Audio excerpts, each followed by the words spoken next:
Olá, queridos companheiros de jornada, amados irmãos de ideal.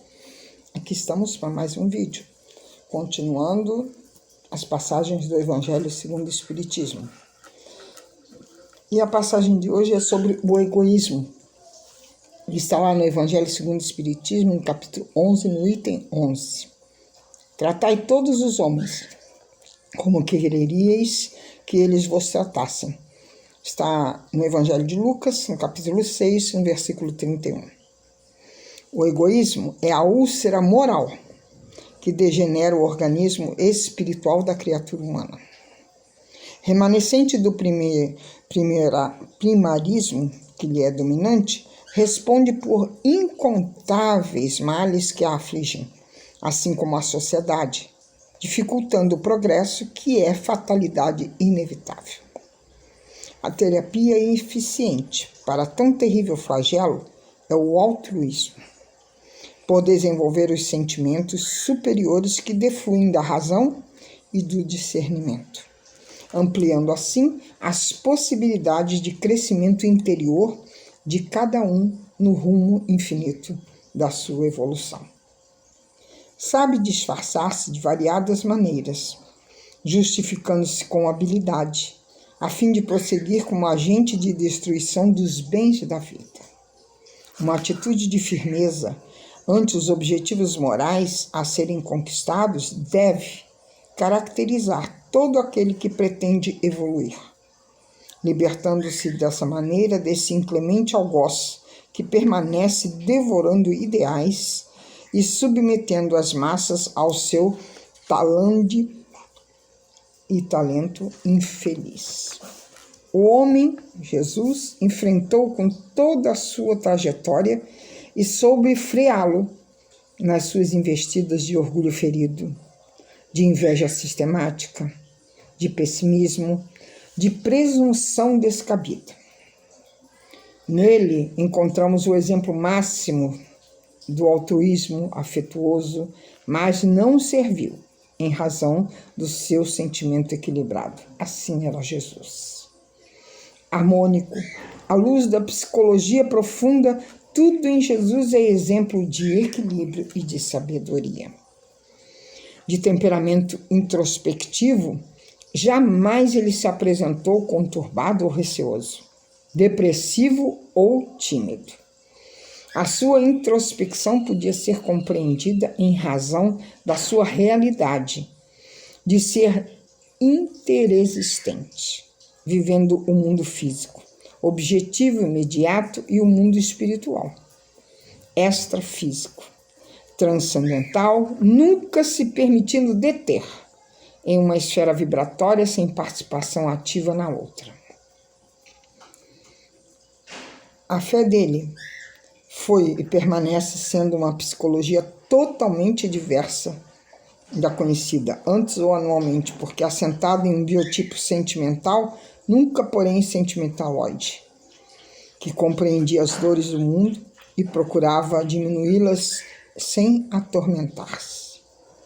Os seus eram valores espirituais, que jorravam em abundância do seu mundo interior como música vibrante, possuindo recursos não convencionais e não conhecidos que transformava em ação vital para atender aqueles que o buscavam. Sempre espontâneo, jamais se permitiu manipular por qualquer pessoa ou poder existente, seja por imposição externa ou chantagem emocional, por medo ou por interesse subalterno, fazendo exatamente o que lhe parecia melhor para aqueles por quem vieram. Portador de uma forma diferenciada de agir, era sempre genuíno, profundo e livre de qualquer injunção que lhe maculasse a sua conduta. Todas as suas ações eram altruísticas, mesmo que ameaçando a sua existência segura na forma de apresentar-se e na maneira de realizar o que ele deveria fazer.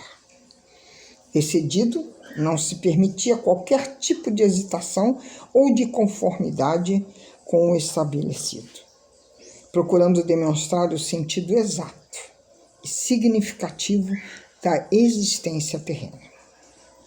Sempre acolhido pelas mulheres que nele encontravam apoio e inspiração, conforto e roteiro para o prosseguimento nas suas tarefas, manteve-se indene, quer dizer, intocável a todas as atrações especiais ou a particularismos decorrentes da sua configuração masculina. Da mesma forma, agiu em relação aos amigos e aflitos que o buscavam, mantendo-se sempre íntegro, elegendo, obviamente, aqueles que eram fiéis aos seus postulados que difundia e às ações que vivenciava, de modo a estimulá-los ao prosseguimento dos compromissos assumidos. No seu sentimento, não existia lugar para ciúme ou disputa, para suscetibilidades ou ressentimentos, porquanto, humanizando-se, não abdicava da sua procedência espiritual superior, identificando em todas as criaturas a semelhança de Deus, que equivale à procedência inicial que as torna dignas e credoras de consideração, de amor em todas as circunstâncias.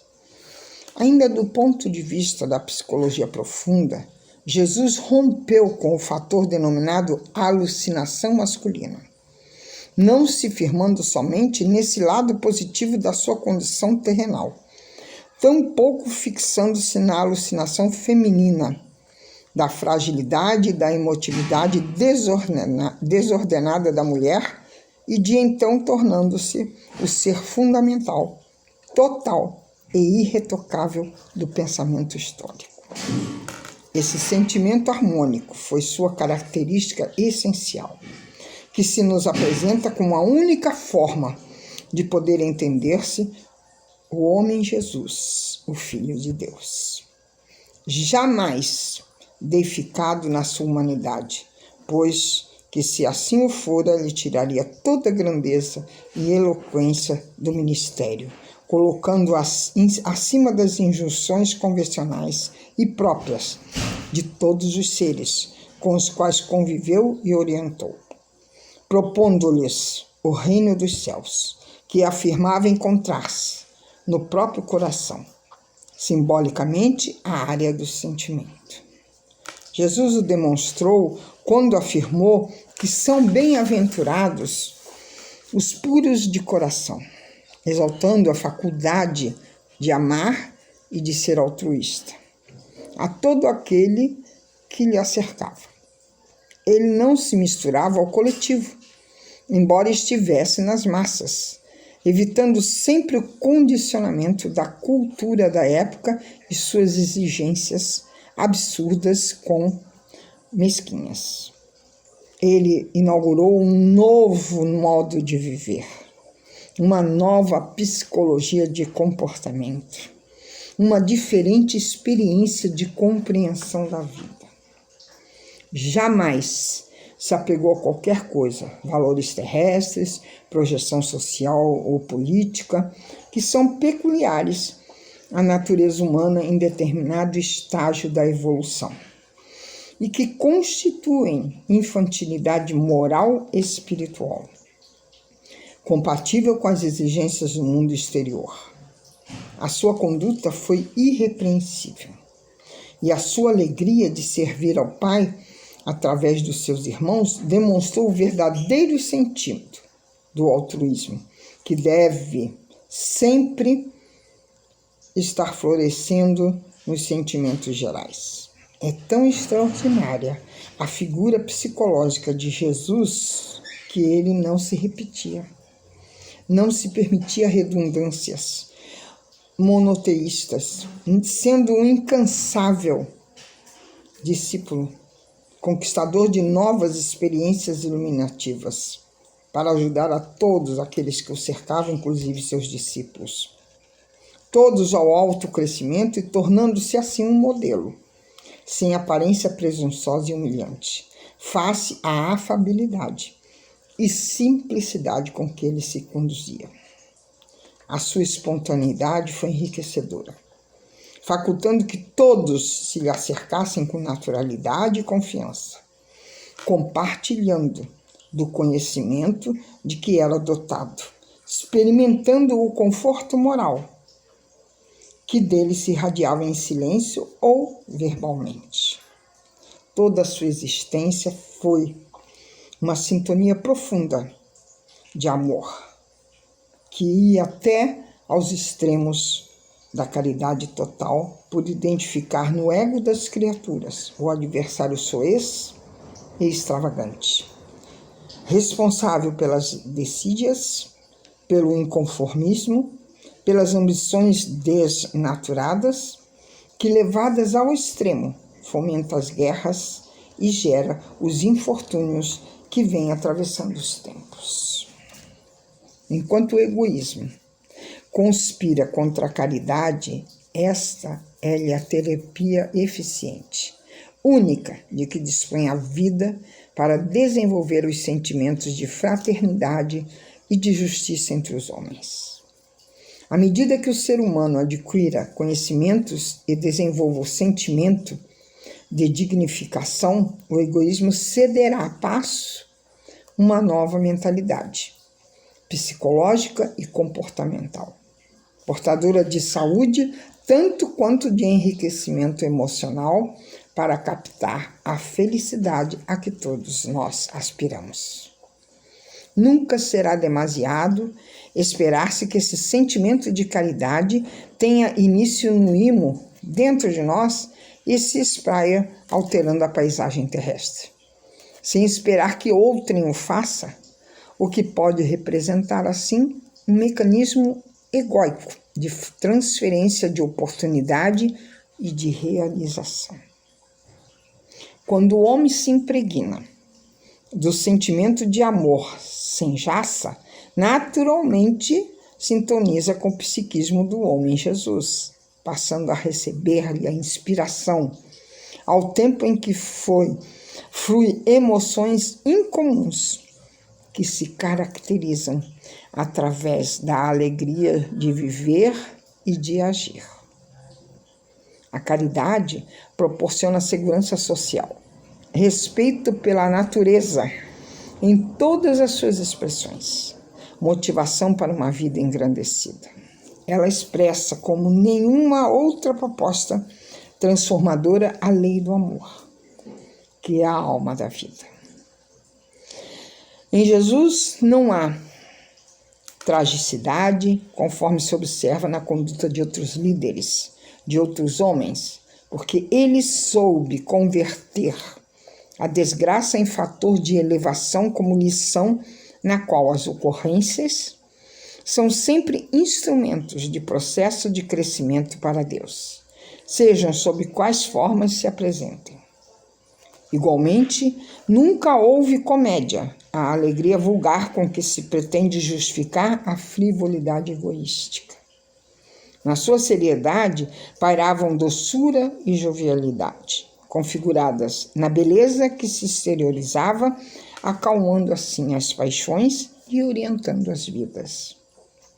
Por isso recomendou que se tratassem todos os homens como se queria que eles se tratassem. Que façamos aos outros o que gostaria que fizessem a nós. Esse é o ponto maior de nós trabalharmos o nosso egoísmo. Dizem os grandes filósofos que se toda a doutrina de Jesus se perdesse um dia, estaria salva através das bem-aventuranças e do Pai Nosso. Por isso, vamos tentar sempre trabalhar o nosso egoísmo. Sermos mais altruístas, sermos mais amorosos, sermos mais compreensivos e doar o nosso amor a todo aquele que estiver próximo de nós, sejam parentes consanguíneos ou não. Graças a Deus, graças a Jesus e até o nosso próximo vídeo. Beijos em seus corações.